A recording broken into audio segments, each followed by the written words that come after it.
This video is guaranteed to help you catch more snapper this winter in particular, whether it's shallow water fishing or deep water fishing on soft plastics. This video is going to help you catch more snapper, I can guarantee, on soft plastics. If there's one fish that I feel as though I've had a lot of experience with over the years, it's chasing snapper, in particular in the shallows and on soft plastics. So let's dive right in now.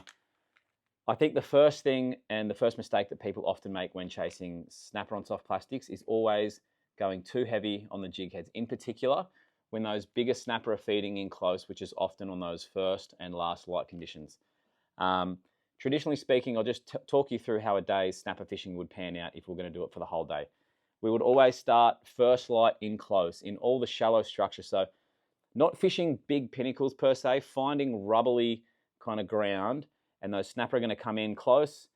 Early morning, you know, some of the zones that I've been fishing is like 3 to 4 meters, but you only get about an hour or two of power and then they go out to the deep. Now, how we're targeting them is on our 5 and 7 inch death tail soft plastics, and it really comes down to making sure that you're going super light on the jig head. Now, you'll see here in all my boxes, I really like the BKK jig heads. In fact, I don't know if you can see that one. It's minced up. That's from the last snapper session I had. That fish was about 75 centimeters or something, and the BKK jig heads, BKK hooks, you know, they're super strong and you can trust them. So really important to have a good quality hook. Now, in terms of the sizing, if you're fishing your shallow water, under 20 meters, 15 meters, depending on the current and where you're living, I like to fish 1/6, 1/8 kind of style jig heads. And I like to start early morning on the 5 inch.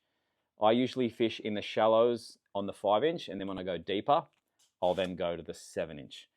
So when it comes to colorways, there's yet to be a color that seems to outfish anything. I would always start with having something light, something bright and fruity, and something, bear with me, something dark, and just see on the day which color works. Now, the great thing about our death baits, they're super tough, and they all come pre-scented.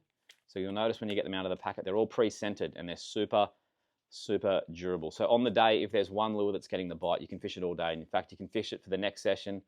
And it's got our bait germ oil injected into it, so it's always got that nice bit of scent attached to the lure. So first tip is go super light on the jig head. Like, I'm talking so light that it never even gets to the bottom, because early morning, those big snapper, if you're in, say, 15 to 20 meters, the snapper are going to be sitting 10 meters off the bottom, pushing bait schools up, and you'll see the big snapper sitting very high in the water column. So you don't need your lure to be on the bottom. In fact, a few telltales, if you're getting red harries, or you're hooking the bottom, or you're getting any kind of interaction with the bottom, you're going too heavy. So keep going lighter. So it pays to have, like my boxes, multiple sizes of good quality jig heads when it comes to snapper fishing. Next is your reel and your rod setup.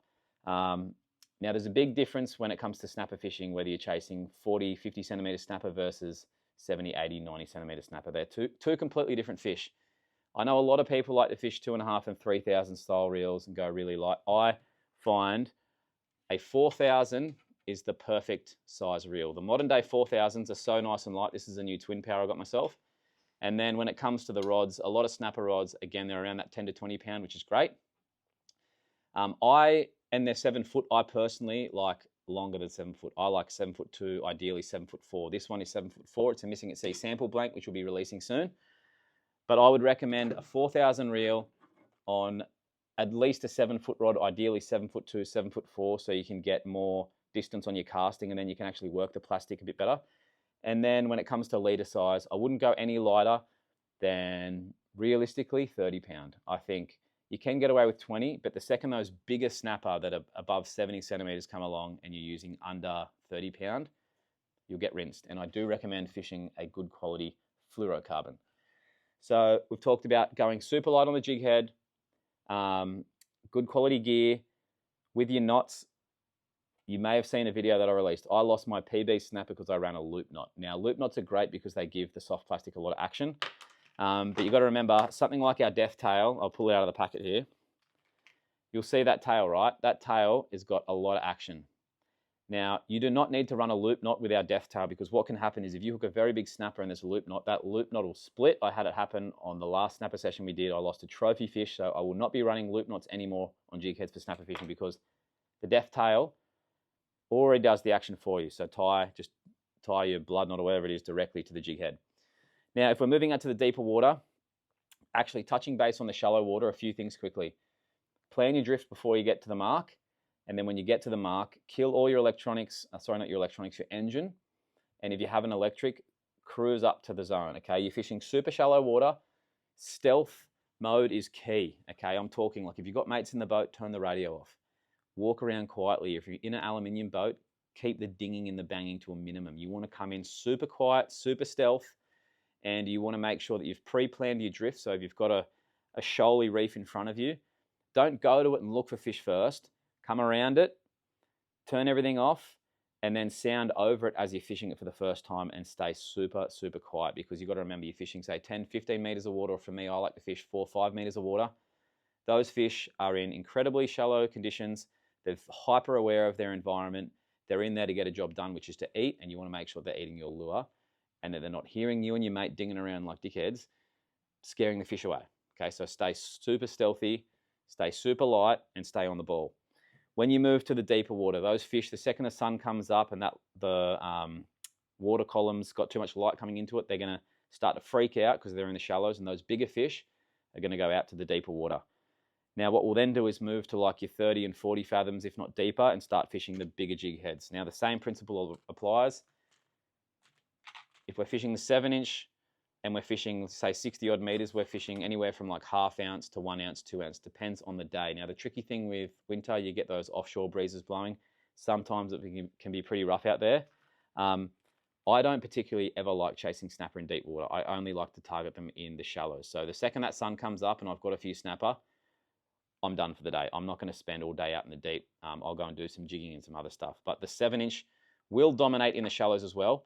I personally really like the 5-inch because I find it's just an easier lure to connect with those bigger fish in the shallows. But the 7-inch, a lot of the boys here at work love them, and I've been out fished many a times on the 7-inch. It just depends on the day. So the death baits again, the death tails are the prime lure of choice. Now we've got a number of new colorways dropping. I can't wait to throw this big 7-inch in this fruity tooty color. This is the molten lava. I think this one could be quite special. And then there's one other one. This is the skyline color, and there's a few other colors in the mix. But snapper fishing is obviously, it's a happening thing right now leading into winter, but it is also super productive through summer. So depending on when you're watching this video, I can guarantee you that the death tail soft plastics, being the fact that they're centered, they're super tough, and they've got a whole lot of tail action, they are the perfect soft plastic when it comes to snapper fishing, because they're centered, they're super durable, and you can see how much action is in that tail. So when that soft plastic is fluttering down the water column nice and slowly, it's going to get devoured by those big snappers. So head to the Missing at Sea website, look at all the death baits, and get yourself some of the 5 inches or the 7 inches, or there's some bundles there that's all designed for snapper fishing. But snapper fishing right now is on the chew. There's a lot of fish around. We're leading into the cooler months. Get yourself some good quality jig heads, good rod and reel. Keep everything nice and light, but strong enough so that you can kind of land those bigger fish. And you are going to have a cracking winter on the snapper. So we've got a lot more content dropping soon. There's a few videos on the YouTube at the moment. You can look at all of our snapper fishing videos recently, but the death baits, they're going to get it done for you for this winter.